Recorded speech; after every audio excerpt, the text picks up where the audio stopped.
Large Stacey Abrams. Enterprises still need to improve the diversity of this key type. Last year, corporate business leaders pledged to support businesses led by people of color and women, with investments and programs to the tune of millions of dollars. Many of these pledges were made in the wake of social movements and protests to address racial and economic disparity. Some of these pledges and new programs have been successful, especially with supplier diversity becoming an essential rather than a nice-to-have for corporate America. Despite the progress, there is still much more that can be done. As MIT Sloan Management Review writes, even though 85% of Fortune 100 companies in the United States have initiatives, only 59% of these companies report how much they source from diverse suppliers.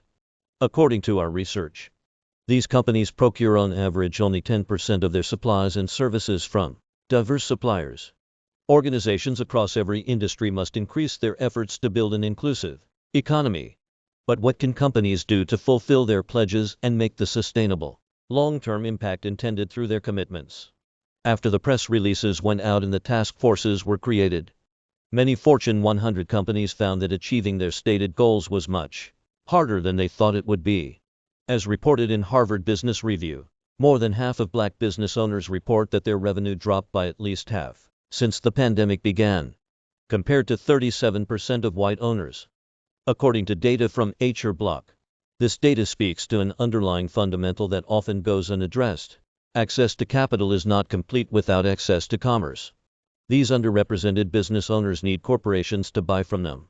For most major corporations, supplier diversity teams are typically comprised of 1 or 2 people with a minimal budget to serve all procurement departments across an organization. As a result, supplier diversity folks are overwhelmed with requests to fill incumbent roles for multiple departments. It's a heavy lift, and the process is not seamless. The certification process is time-consuming, and certifications need to be maintained and kept up to date, thereby requiring a lot of paperwork and information and sometimes site visits to verify. Many corporations don't allow self-identification and can't access suppliers who aren't yet fully certified. As a result, simply relying on existing, pre-approved vendors becomes the path of least resistance. Another barrier, perhaps less codified than corporate policy yet still an entrenched part of how business is done, are the social networks that often facilitate supplier-buyer relationships. In an interview with NPS Marketplace, Kelly Burton, Executive Director of Black Innovation Alliance, described the dynamic.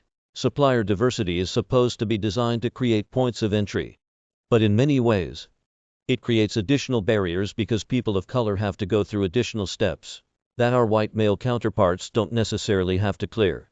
Even if supplier diversity teams can identify underrepresented suppliers, there is still uncertainty. How do they know these suppliers will deliver? Especially if they don't have an easily verifiable track record of fulfilling orders at the level at which a corporate customer will be purchasing. And in fact, many vendors aren't prepared when a corporate titan comes calling. They don't have the supply chain or capital in place to ramp up production. Underrepresented suppliers not only need to be corporate ready but also commerce ready when the opportunity does arrive, while more robust intermediaries can prepare both sides and make the handshakes so that supplier diversity programs can achieve their corporate goals.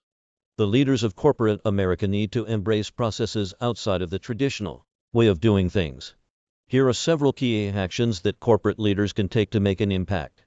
When viewed through the lens above, we can move toward an environment in which supplier selection is not driven solely by competitive pricing but by overall economic impact. Make no mistake, this isn't an act of charity or a social program. Findings from a Hackett Group study showed that when compared to businesses that consistently use the same suppliers they always have, long-term supplier diversity programs generated 133% more ROI. The 2006 report also saw an increase of $3.6 million to an organization's bottom line for every $1 million spent on procurement and operating costs. Inclusive procurement also has increasing societal benefits. According to the Harvard Business Review, the Minority Supplier Diversity Council reports certified MBEs generate $400 billion in economic output that leads to the creation or preservation of 2.2 million jobs and $49 billion in annual revenue for local, state, and federal tax authorities. Ultimately, this is about more than good public relations. Growing businesses are the foundation upon which our economy is built. Embracing supplier diversity can have multiple benefits, from insulating against supply chain disruption to sourcing superior or unique products and reducing costs. The rationale is there. So is the will. Now it's time for big business to follow through and take the lead in making business more equitable, creating an inclusive economy in which every business has the opportunity to thrive. Let's level the playing field together.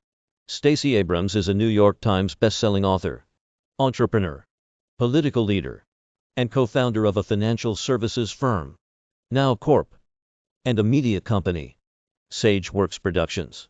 Abrams has received degrees from Spelman College, the LBJ School of Public Affairs at the University of Texas, and Yale Law School.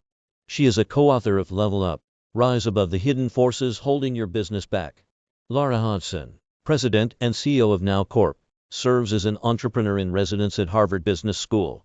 Laura has also co-founded Nourish, a children's beverage company, and Insomnia, a firm specializing in complex, world-changing projects. She received an MBA from Harvard Business School and a bachelor's degree in aerospace engineering from the Georgia Institute of Technology. With Abrams, Hodgson co-authored Level Up, Rise Above the Hidden Forces Holding Your Business Back.